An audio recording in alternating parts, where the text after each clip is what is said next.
Welcome. Today, we're going to dive into a really profound passage of Scripture, one that kind of invites us to see the entire universe and, ourselves in a completely new light. It's a journey that really challenges our deepest assumptions about what it even means to exist. So let's just start with a question that sits at the very heart of this whole exploration. What if the things we're most scared of losing are actually gifts in disguise? What if letting go isn't an end at all, but an opening? All right, our journey begins with a universal truth, one that's presented with just stunning clarity in the source text, the transient, fleeting nature of everything we see and touch. I mean, that's it. It's a declaration of a fundamental law of existence. Every form, every structure, everything on this earth is destined to dissolve. It's not a suggestion, it's a cosmic principle. But here's the thing. The text doesn't present this as some grim final ending. Instead, it reveals this hidden rhythm, this dance between two states, fana, which is the act of perishing or dissolving, and baka, the state of permanence and endurance. One just gives way to the other. And this is where the perspective just flips on its head.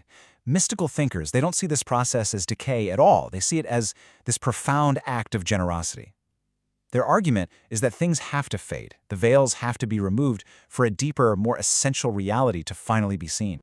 And then, bam, this refrain appears, like a drumbeat. It lands right after that statement about mortality, and it forces us to ask, wait a minute, could this very process of fading away be one of the favors we're supposed to recognize? So if everything we know is designed to perish, the unavoidable question is, well, what's left? What remains? What endures beyond this constant rhythm of dissolution? The source explains that what endures is the waj, or the face of your Lord. Now, this isn't a physical face, but the eternal, unchanging essence behind all the changing forms of the universe. It's the reality that holds both majesty and beauty. What's so fascinating is how this ancient wisdom lines up so perfectly with modern discovery. I mean, science, in its own language, is describing the exact same rhythm. Stars die to create new elements. Particles flicker in and out of existence. Our own bodies are in a constant state of flux. It seems the universe has always been a process, not a static object. And get this, the source even points to a kind of hidden numerical symbolism within the Arabic words themselves. The sequence maps out a whole journey, from the impermanence of fan to the central balancing reality of the waj, and finally to the constant complete renewal found in shan. That's an entire cosmology in just 3 words. So, the crucial point here is that this whole cycle of things perishing, of essential reality remaining, and of constant renewal is framed again and again as a divine favor, a gift to be recognized and acknowledged. Okay, so now the tone of the text shifts dramatically. It moves from this quiet, deep contemplation to a direct and powerful address to all conscious beings. This is a direct challenge. It's a reminder that consciousness isn't some free pass. It comes with accountability. And the text, it addresses both humans and the unseen jinn, the two weighty beings who carry this responsibility. But the challenge has a condition. You can't pass except by sultan. The source interprets this not as a spaceship or some kind of technology, but as a kind of divine authority or permission.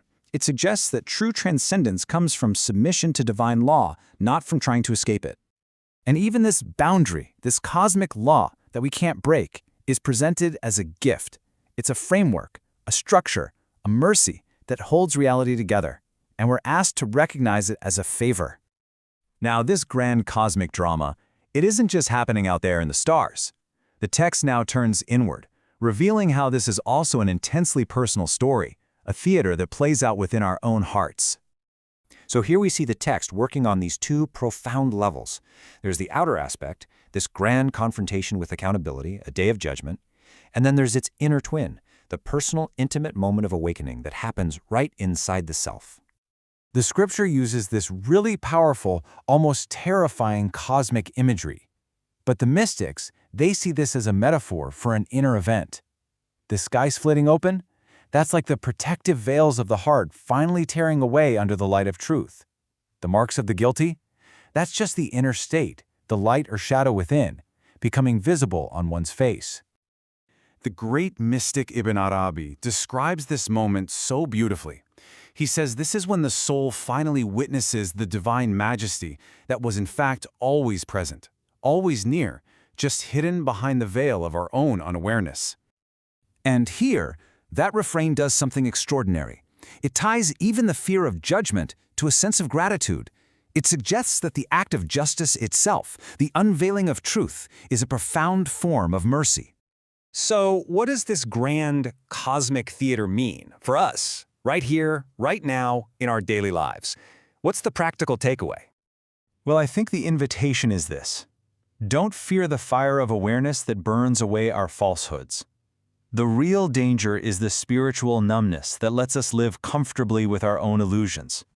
And this brings us to a final, really personal prayer, a vulnerable whisper.